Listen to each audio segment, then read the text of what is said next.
Hey everyone, happy Sunday, February 12th. It's time for another episode of Mayhem in the Markets, brought to you by TraderAid.com, where we help investors and traders find their edge by breaking down complex macro, fundamental, and technical analysis to provide actionable insights and helpful educational resources.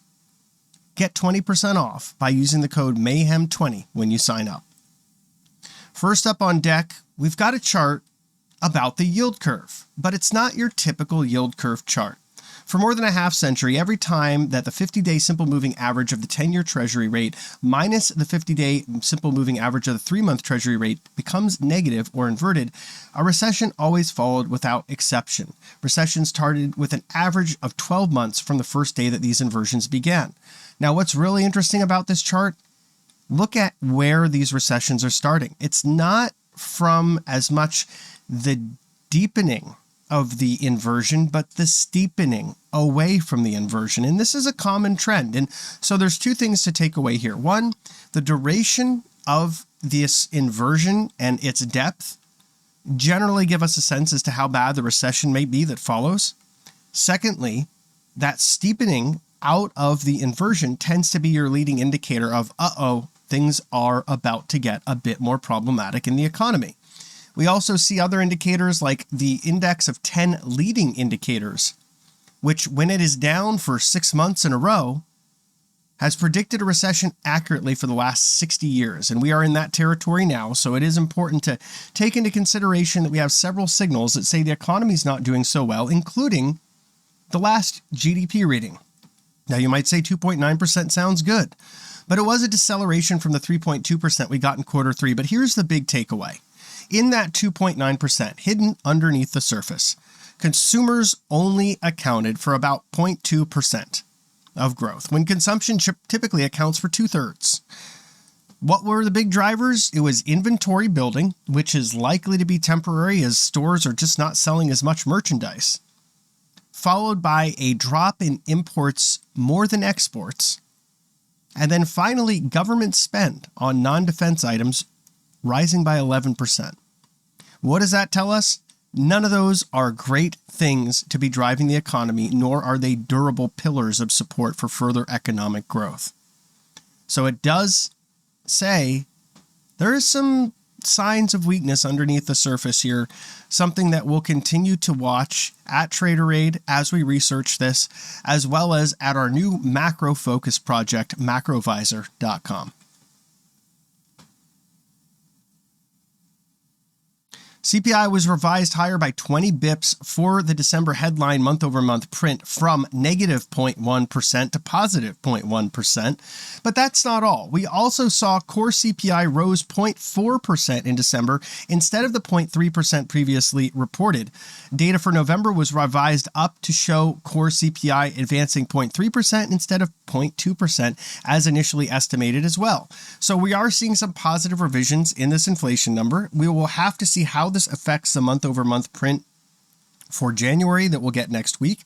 But more interestingly, I think that there's some cause to be a little bit concerned about what could happen with inflation from here, because there are some signs that it may not slow to the levels that give the Fed comfort.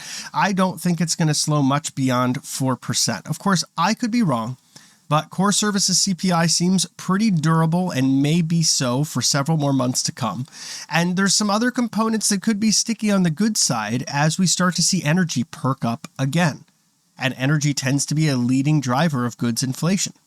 So let's keep an eye out and stay vigilant that the idea of disinflation could be transitory.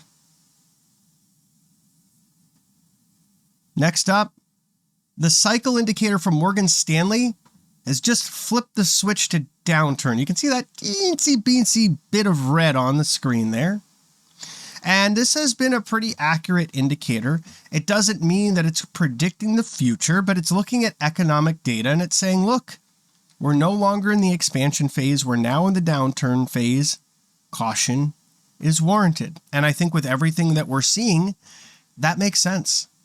So keep an eye out for further signs of weakness in economic data to warrant the fact that we're in a downturn. But I do believe that this cycle indicator is among the best ones out there, and certainly something that warrants watching moving forward. QT will shrink the Fed's balance sheet, and it looks like the Fed is set to shrink their balance sheet for the next 2 years, even as they may be easing. Something that is very interesting and quite different, and suggests that maybe, just maybe, the Fed's not going to be the best friend of financial markets for some time to come.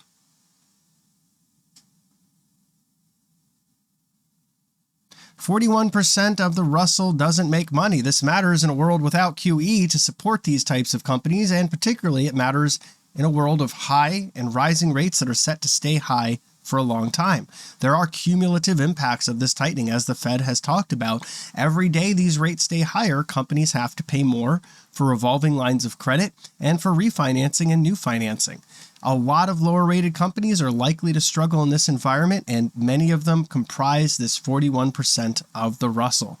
So it does get me concerned about the index that tends to lead in good times and could really bleed in a more difficult time.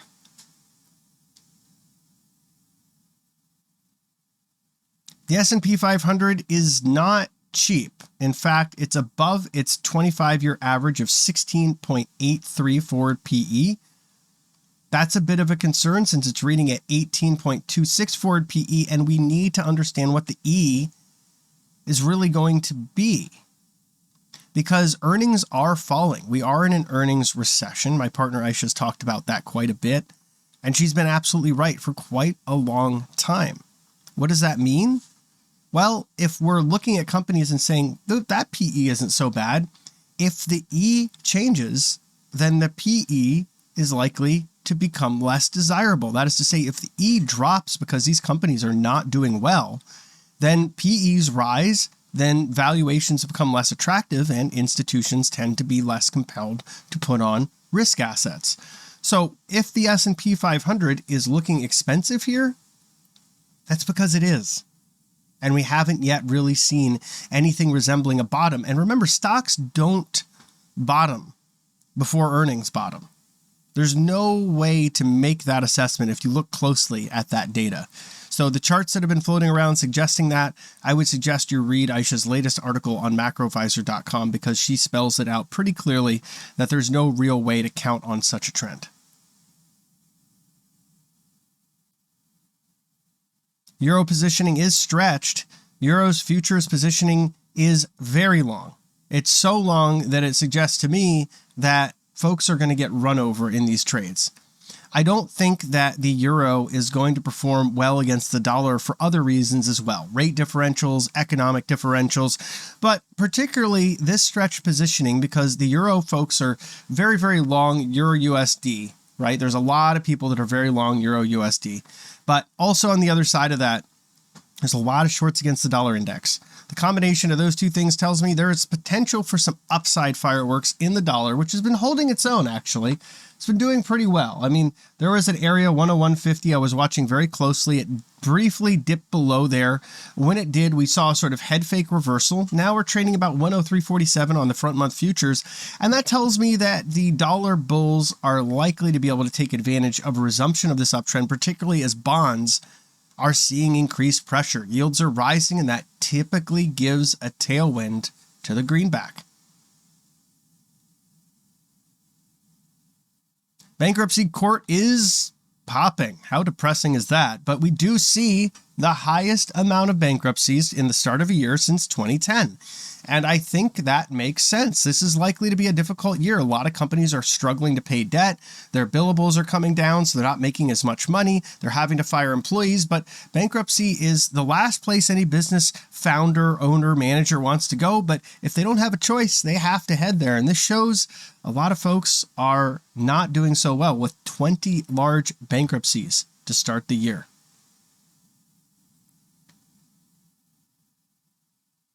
Housing is unaffordable. It's actually more expensive than during the Great Financial Crisis, or before it, I should say. And that's a big problem because it's priced out an entire generation from the American dream, which brings us to the next chart here. 41% of 18 to 29-year-olds live at home. And this is as high as it was since really before World War II.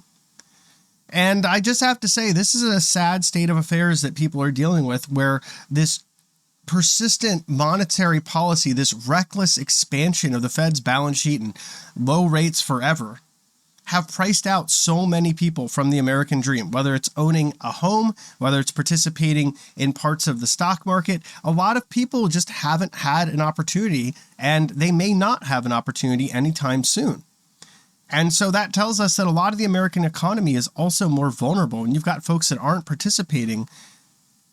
Unfortunately, that portends to a slower economy, especially when a lot of that consumption was using debt to borrow demand from the future and bring it into the present. Now that the cost of debt has risen so much, many folks are not doing that to pull forward demand, but actually just to keep pace with the demand they need to keep fed, keep the lights on, and pay rent. So that's everything I've got for you all. I really appreciate you all tuning in. I'll look forward to talking to you next time. Until then, this has been Mayhem in the Markets.